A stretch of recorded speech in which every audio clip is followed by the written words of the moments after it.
പുനഃസ്ഥാപിക്കുന്നതിന് വേണ്ടിയാണ്. പ്രധാനപ്പെട്ട പാത ഇത്രയും ദിവസമായി അടഞ്ഞുകിടക്കുകയാണ്. അതിനുവേണ്ടിയുള്ള പ്രവൃത്തിയാണ് നടക്കുന്നത് എന്നാണ് ദുരന്ത നിവാരണ അതോറിറ്റി വിശദീകരിക്കുന്നത്. ജില്ലാ ഭരണകൂടം വിശദീകരിക്കുന്നത്.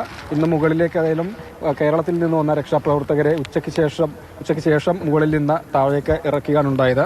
NDRF, SDRF, ഫയർഫോഴ്സ് അങ്ങനെ സേനകൾ മാത്രമാണ് മുകളിലൂടെ ഇന്നത്തെ പ്രവൃത്തിയിലേക്ക് ഏർപ്പെട്ടത്. നമ്മുടെ സന്നദ്ധ രക്ഷാപ്രവർത്തകരായി വന്നവരെ എല്ലാവരെയും ഉച്ചയോടുകൂടി തന്നെ ആ മേഖലയിൽ നിന്ന് താഴേക്ക് മാറ്റുകയാണ് ഉണ്ടായത്.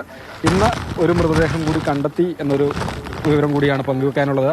അത് സ്ത്രീയുടേതാണ്.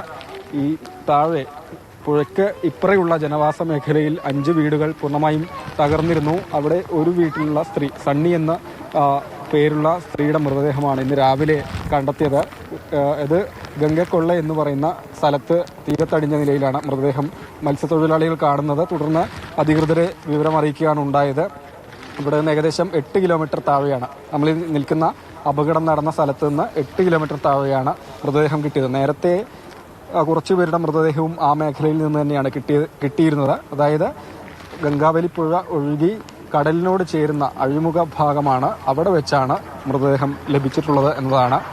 ഏതായാലും ഇന്നത്തെ ഒരു ചുരുക്കവാക്ക് ഉപയോഗിച്ച് പറഞ്ഞു കഴിഞ്ഞാൽ 8ാം ദിവസവും നിരാശയോടുകൂടി തന്നെ ഈ ദൗത്യം അവസാനിച്ചു എന്നതാണ്.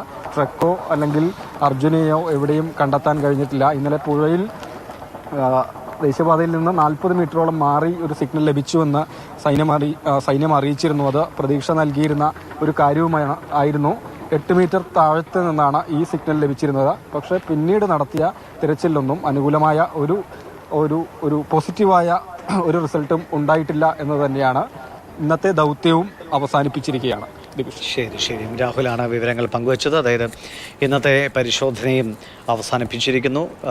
നേവിയുടെ വിദഗ്ധ സംഘമാണ് ഈ ഗംഗാവലി പുഴയിൽ പരിശോധന നടത്തിയിരുന്നത്. 40 മീറ്റർ ഈ റോഡിൽ നിന്ന് മാറി പുഴയിലേക്ക് 40 മീറ്റർ സിഗ്നൽ കിട്ടിയിരുന്നെങ്കിലും പക്ഷേ പുഴയിലെ കനത്ത ഒഴുക്ക്, കനത്ത മഴ ഇതൊക്കെ പരിശോധനയെ വല്ലാതെ ബാധിച്ചു. ഇനിയും നാളത്തെ ദിവസത്തിനായി കാത്തിരിക്കുകയല്ലാതെ നിർവാഹമില്ല.